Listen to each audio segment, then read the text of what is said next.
யூடியூப்ல ஆங்கராவும் சரி ரிவ்யூவரா சரி இவரோட படங்களை டீகோட் பண்ண ரொம்ப முயற்சி பண்ணுவோம். ஒரு படம் பார்க்கும்போது ஒரு டாரண்டினோ ஃபிளேவர் இருக்கும், ஒரு இந்த மாதிரி தான் ஸ்டைல் மேக்கிங்கா இருக்கும் அப்படின்னு நினைப்போம். அடுத்த படம் பார்க்கும்போது கொஞ்சம் ட்விஸ்ட் அண்ட் டர்ன்ஸ் இருக்கும், ஓகே இந்த மாதிரி படம் பண்ணுவார் அப்படின்னு இருக்கும். ஒவ்வொரு டைமே அவர் இருக்கிற பெஞ்ச் மார்க்ஸ் பிரேக் பண்ணக்கூடிய ஒரு ஆசமான ஃபிலிம் மேக்கர். ஒரு டவுன் த லைன் கொஞ்ச நாள் ஃபாலோ பண்ண மாதிரி தெரியுது, இவர் எந்த ஸ்டைலையும் ஃபாலோ பண்ணல, இவர் ஒரு ஸ்டைல் கிரியேட் பண்ணிருக்காரு. And so it is call Karthik Subbaraj style அப்படின்னு. அது அப்புறமா தெரிய வந்தது. And always a fan boy of your work and craft sir.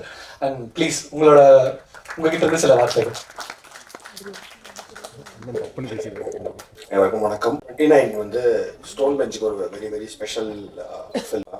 Basically Meyaadha Maan வந்து எங்களோட ஃபர்ஸ்ட் ப்ரொடக்ஷன். ஸோ அந்த வகையில் வந்து அந்த படம் வந்து இப்பயும் வந்து ஸ்டோன் பெஞ்சில் வந்து 17 படம் பண்ணிட்டோம். அந்த நிறையா சீரீஸ் எல்லாமே பண்ணிட்டு இருக்கோம். பட் ஸ்டில் மேயாதமான் அந்த experience of Meyaadhamaan very very special. ஏன்னா ஒரு first product of Stone Bench, ஒரு ஃபர்ஸ்ட் பேபி மாதிரி. அது வந்து first still I remember the time I told Ratna, okay இந்த ஸ்கிரிப்ட் அந்த மது ஷார்ட் ஃபில்மே ஸ்கிரிப்டாக பண்ணிருக்கேன்னு சொன்னதுலேருந்து அந்த ஸ்கிரிப்டோட ஃபர்ஸ்ட் டிராஃப்ட் படிச்சு அப்புறம் ஷூட்டிங் போக ஆரம்பிச்சு அந்த படம் ரிலீஸ் அப்போ அந்த ப்ரமோஷன் பண்ணுறது எல்லாமே வந்து still it's a good memory. So Rathna is also like very special person to Stone bench.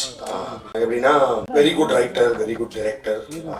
அப்புறம் நிறைய வெளியிலேயே நிறைய பேசுவார். சில விஷயங்கள் எனக்கு பிடிக்காது பேசினதுல இருக்கும். பட் அதனால வீட்டு பையன் தப்பு பண்ணா அந்த மாதிரி திரும்ப கூப்பிட்டு நான் செய்து கான்சன்ட்ரேட் பண்ணேன் இல்லை அப்படின்ற மாதிரி சொல்லி இந்த ஸ்கிரிப்ட் ரொம்ப வருஷத்துக்கு முன்னாடியே பேசியிருக்காரு. எனக்கு தெரிஞ்சு அவர் மேயாதமான் முடிச்சு ஆடை முடிச்சதுக்கு அப்புறமேட்டு வந்து இந்த ஸ்கிரிப்ட் சொன்னாரு. அவர் சொன்ன மாதிரி வந்து இது நாங்க அவரை கூட்டு போய் அவர் தனுஷாருக்கே இந்த ஸ்கிரிப்டை பிச் பண்ணியிருக்கோம். அவருக்கு ரொம்ப பிடிச்சிருந்துச்சு இந்த ஸ்கிரிப்ட். அப்போ அந்த டைம்ல பிடிச்சிருந்துச்சு. பட் டோல்ட் இல்லை நான் வந்து இப்போ வந்து மோர் ஆஃப் இன்ட் ஆக்ஷன் ஃபிலிம்ஸ் பண்ணிட்டு இருக்கனால இது வந்து நான் முன்னாடி என்னோட ஏர்லி பாயிண்ட் ஆஃப் கெரியர்ல பண்ற மாதிரி ஒரு ஸ்கிரிப்டா இருக்கு. இது யாராவது சம்மன் யங் அந்த மாதிரி பண்ணா நல்லா இருக்கும்ன்ற மாதிரி அவர் சொல்லி அனுப்பிச்சாரு.